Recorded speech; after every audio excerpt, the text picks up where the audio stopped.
Un buen día, licenciada y compañeros. Este día, como grupo de trabajo, les vamos a hablar sobre el Sistema Interamericano de Derechos Humanos para la materia de Derecho Internacional Público y Privado. Los integrantes de este grupo lo conforman Jaime Farid Cañas Portillo, Iván Isaías Escobar González, mi persona, Keiri Milagro Flores Pérez, Brian Leonardo Hernández Hernández, Rafael Antonio Juárez Alvarado y Kevin Omar Valle Nieto. A continuación los dejo con mi compañero Rafael para que él les hable sobre la temática. Ok, muchas gracias, Katie. Buenas noches, estimada licenciada y compañeros. En esta oportunidad vamos a tratar de abordar un poco de un tema interesante, el cual es el Sistema Interamericano de Derechos Humanos. Como lo vemos en la lámina, bajo un concepto formal podemos decir que es un mecanismo de la Organización de Estados Americanos creado para proteger, promover los derechos humanos en el continente. Este sistema es compuesto o está compuesto por dos órganos principales que son la Comisión Interamericana de Derechos Humanos y la Corte Interamericana de los Derechos Humanos, de los cuales vamos a conversar un poco más adelante. Pero más sin embargo, es importante decir que el Sistema Interamericano de Derechos Humanos, su impacto ha sido notable, ya que ha permitido que muchas víctimas obtengan justicia, reparación y verdad. También ha obligado a los estados a modificar leyes, a adoptar mejores prácticas y fortalecer sus sistemas judiciales. Siguiente lámina, por favor.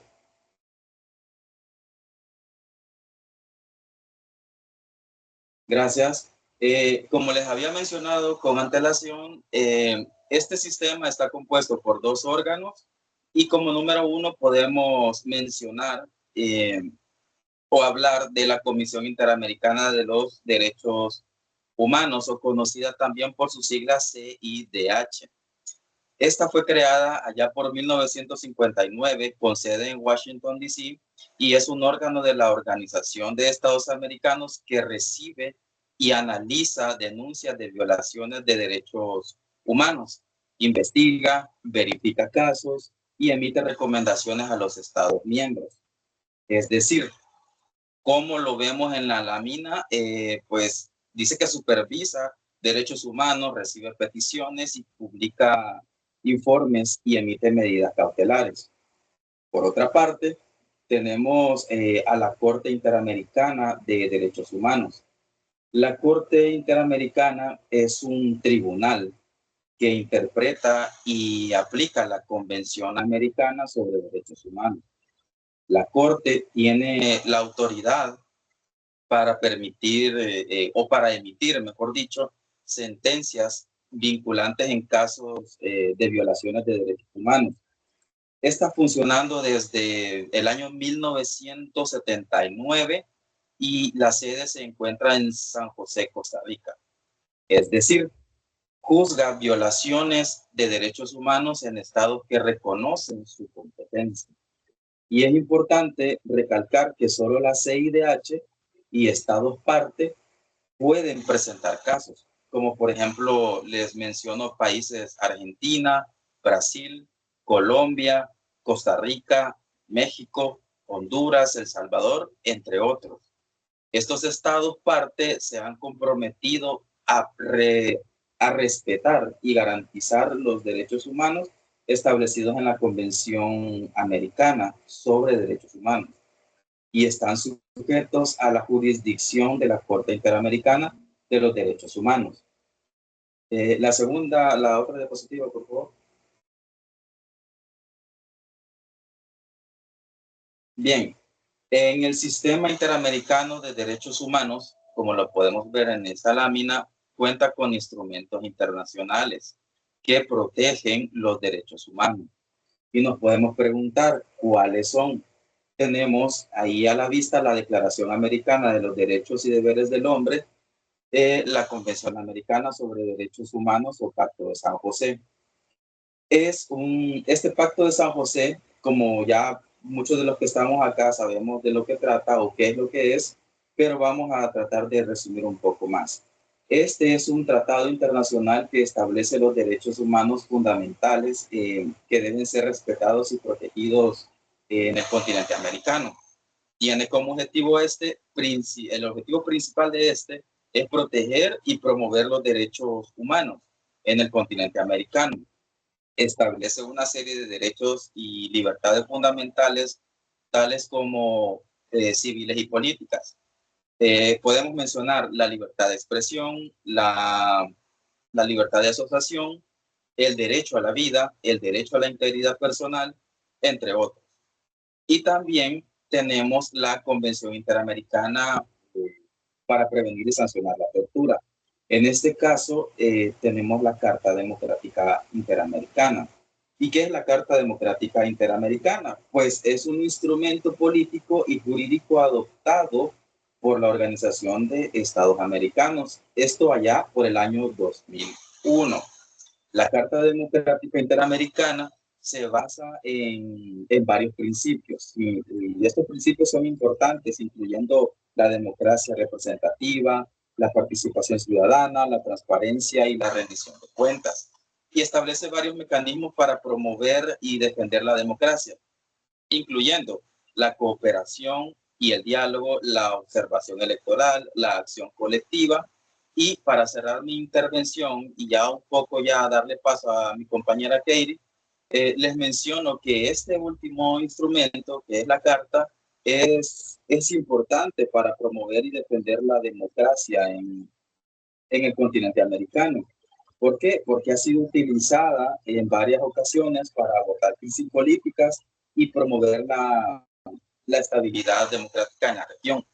Por ejemplo, tenemos el caso de Honduras allá por el año 2009, como les menciono, la carta fue utilizada después de un golpe de Estado al presidente Manuel Zelaya y el presidente en su momento, que era Barack Obama, declaró que el golpe violaba la Carta Democrática y se suspendió a Honduras de la Organización de los Estados Americanos. Este es un ejemplo verídico que les podemos mencionar en este caso, y hay más, pero en este momento le doy paso a mi compañera Katie para que continúe hablando del tema. Gracias.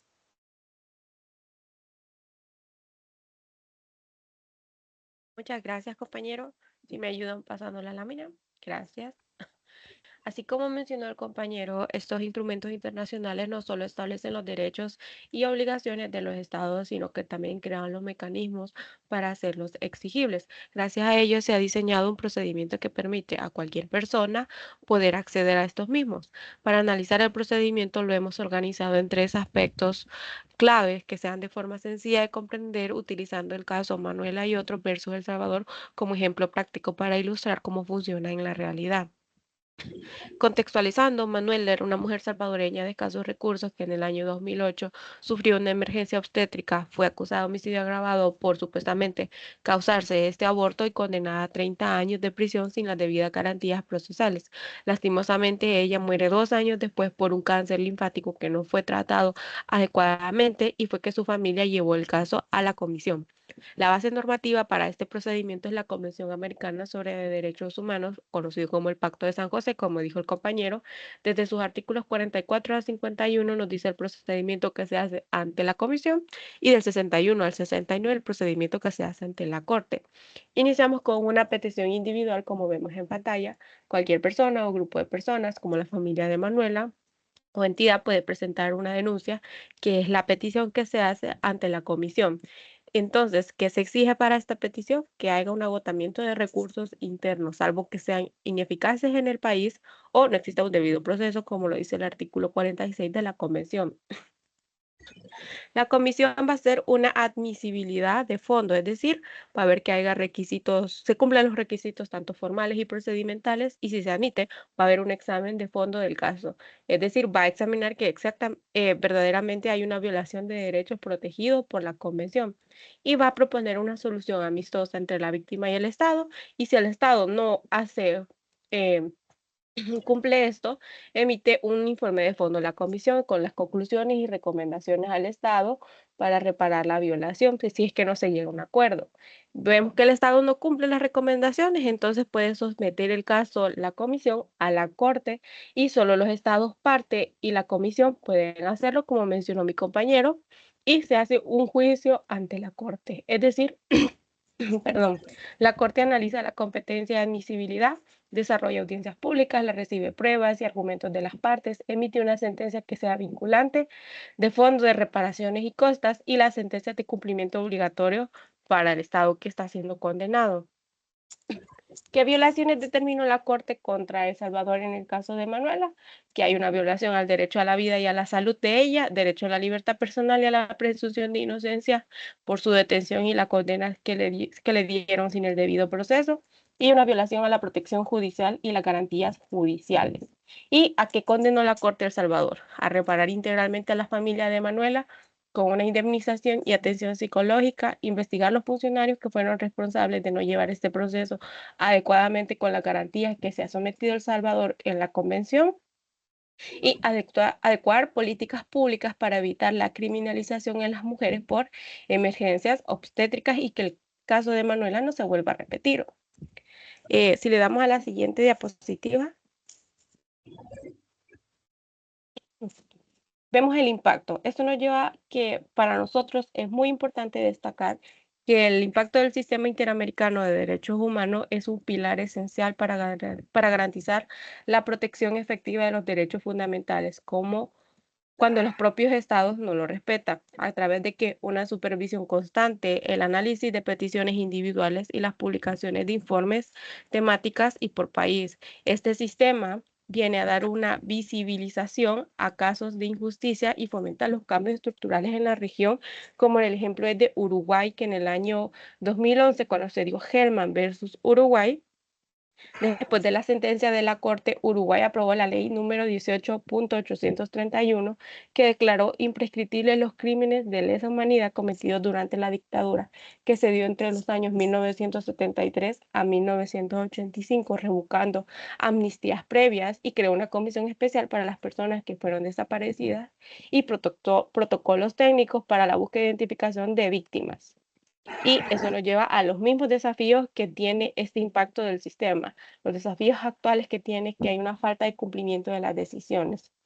Aunque las sentencias de la Corte son legalmente vinculantes, como dice la Convención, muchos estados no las cumplen por el simple motivo de que hay una falta de voluntad política, especialmente en gobiernos donde ven que estas decisiones amenazan su poder político. Hay resistencia de actores internos para reconocer que hay violaciones a los derechos y que tienen que hacer estas mismas reparaciones, falta de capacidad técnica y financiera para implementar reformas y la escasa presión internacional. Todo esto viene a debilitar la confianza en el sistema y deja a la víctima sin una justicia real. Y finalmente, la escasez de recursos financieros y operativos. El sistema interamericano de derechos humanos depende de un presupuesto que está muy limitado y donaciones voluntarias, lo que viene a provocar en demora en los casos que haya poco personal, menor monitoreo y visitas a países, una gran fuga de talento y sobre todo una mayor vulnerabilidad a las presiones políticas. Esta precariedad afecta su autonomía e independencia. Y podemos decir en síntesis que nosotros decimos que para superar estos desafíos se requiere que los Estados miembros vengan a asumir un compromiso real. En este sentido, deben cumplir las decisiones, aportar recursos suficientes, mejorar la supervisión, incentivar la participación de los ciudadanos de forma internacional y fortalecer la independencia del sistema para poder garantizar justicia efectiva y oportuna. Y sobre todo, en pocas palabras y para concluir, queremos decir que el sistema interamericano es esta herramienta que tenemos en América para que todos los derechos humanos no solo queden escritos en tratados internacionales o en convenciones o en papel, dicho en pocas palabras, sino que realmente protejan incluso cuando los propios estados que han suscrito este convenio fallan en hacerlo. Gracias a la Comisión y a la Corte, miles de personas a través de todo el mundo y los años han podido denunciar injusticias, exigir verdad igualdad y reparación y lograr cambios reales, como también se han dado aquí en El Salvador, como en el caso de Manuela, y reformar leyes o medidas para que no se repitan estas violaciones graves. Y aunque hay retos como la falta de voluntad que hemos dicho en algunos gobiernos y los recursos limitados, el sistema sigue siendo un respaldo clave para la democracia, la justicia y la dignidad de las personas en toda América Latina. Muchas gracias.